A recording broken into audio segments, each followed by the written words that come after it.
The celestial medical facility orbited 3 suns, a marvel of galactic engineering where the galaxy's finest physicians gathered. Today, its pristine corridors hummed with disparate energy. Prince Caither of the Valaxian Empire lay dying, and no one knew why. Arya wiped down the medical cart in Base 7, her human hands moving with practiced efficiency. She'd been a nurse on the station for 2 years now, ever since Earth had joined the Galactic Coalition. The other species still looked at her with curiosity. Humans were newcomers, their medical knowledge considered primitive compared to civilizations that had been practicing medicine for millennia. Nurse Arya, Dr. Zextel's crystalline voice cut through her thoughts. The Krillian physician's multiple eyes blinked in sequence, betraying his agitation. "We require your assistance with the Valaxian prince." Arya's eyebrows rose. In 2 years, she'd never been called to consult on a high-profile case. She was usually relegated to basic care-changing dressings, monitoring vitals, the unglamorous work that kept patients comfortable while the brilliant alien doctors performed miracles. She followed Dr. Zextel through the facility's winding corridors. Through the windows, stars wheeled in their eternal dance. They entered the isolation ward where Prince Caither lay surrounded by the galaxy's most advanced medical equipment. His bioluminescent skin, usually a vibrant azure, had faded to a sickly gray. Round his bed stood a council of the Coalition's best. Dr. Zex, Dr. Miranel of the telepathic Espers, Commander Thorn from the crystalline Lith, and a half-dozen others representing medical expertise spanning thousands of worlds. "We've exhausted our options," Dr. Miranel said, her mental voice touching everyone in the room. "Every scan shows his physiology is intact. Every treatment has failed. His life force simply ... diminishes."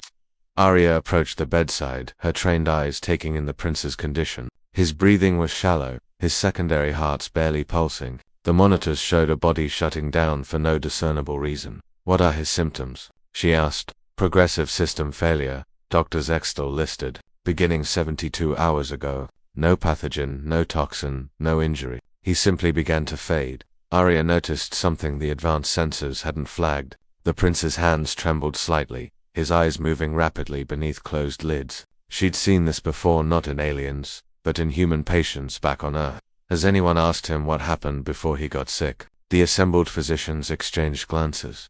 Dr. Mironel spoke carefully. "His mind is close to telepathic inquiry. A Valaxian royal's mental shields are impenetrable." "Right," Arya said. "But has anyone tried asking him out loud?" Silence filled the room.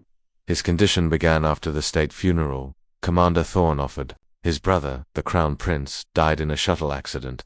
Arya's breath caught. She looked at the dying prince with new understanding. "May I try something?" Dr. Zextel's eyes rippled with doubt, but he gestured assent. What did they have to lose? Arya pulled a chair beside the bed. While the galaxy's greatest minds watched, she did something absurdly simple. She took the prince's hand in hers.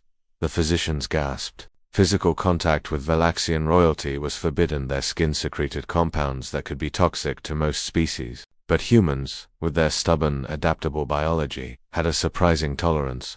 "Prince Caither," Arya said softly, her thumb moving in small circles on his palm. "My name is Arya. I'm here with you. You're not alone." The prince's vital signs flickered on the monitors, but didn't improve. "I know you're in pain," she continued. "I know you've lost someone. Your brother." A tear slipped from beneath the prince's closed eyelid. Arya kept talking, kept holding his hand. She spoke about loss, about grief, about the weight of surviving when someone you love doesn't. She spoke from her own experience. Her brother Ellis had been a pilot, lost in the early days of human space exploration. "On Earth," she said quietly, "we have something called Takatsubo cardiomyopathy, broken heart syndrome, grief so profound that it mimics a heart attack. The body forgets how to function because the heart forgets why it should." Dr. Miranel's mental voice was a whisper. "Valaxians have a similar condition, Corthal, but it only affects those who've experienced profound psychic trauma. We thought it was impossible to treat physically." "Maybe it is," Arya said. "Maybe medicine can't fix this, but connection can." She kept talking, kept holding the prince's hand. She told him about Earth, about humanity's own losses and survivals. She told him about Ellis, about learning to live with absence. She told him it was okay to grieve, but he had to choose to keep living. Hours passed. The physicians watched in fascination as something their instruments couldn't measure began to happen. The prince's breathing steadied, his bioluminescence flickered, then slowly brightened. Finally, his eyes opened. They focused on Arya, on their joined hands. "You're human," he whispered in heavily accented standard. "I am your species. You're so young, you've barely left your world. How do you understand?" Arya smiled sadly. "Because we're experts at surviving the We've had to be. Humanity's whole history is learning to keep going when everything says we should stop." The prince's fingers tightened around hers. "Teach me," and she did. Over the following weeks, as Prince Kaitha recovered, the story spread throughout the Galactic Coalition. The great physicians with their advanced technology had been helpless, but a human nurse with nothing but empathy and touch had bridged the gap. Between medicine and healing. Dr. Zextal found Arya in the commissary one evening. "You've changed our protocols," he said. "We're implementing human-style emotional support across all wards." Arya laughed. "You mean talking to patients and holding their hands? When you phrase it that way, it sounds absurdly simple." "The best medicine usually is," she replied. The celestial medical facility continued to orbit its 3 suns. But something had shifted. The galaxy had learned what humanity had always known. Sometimes the most advanced technology in the universe couldn't compete with the simple act of one being telling another, "You matter, you're not alone, hold on." And sometimes that made all the difference.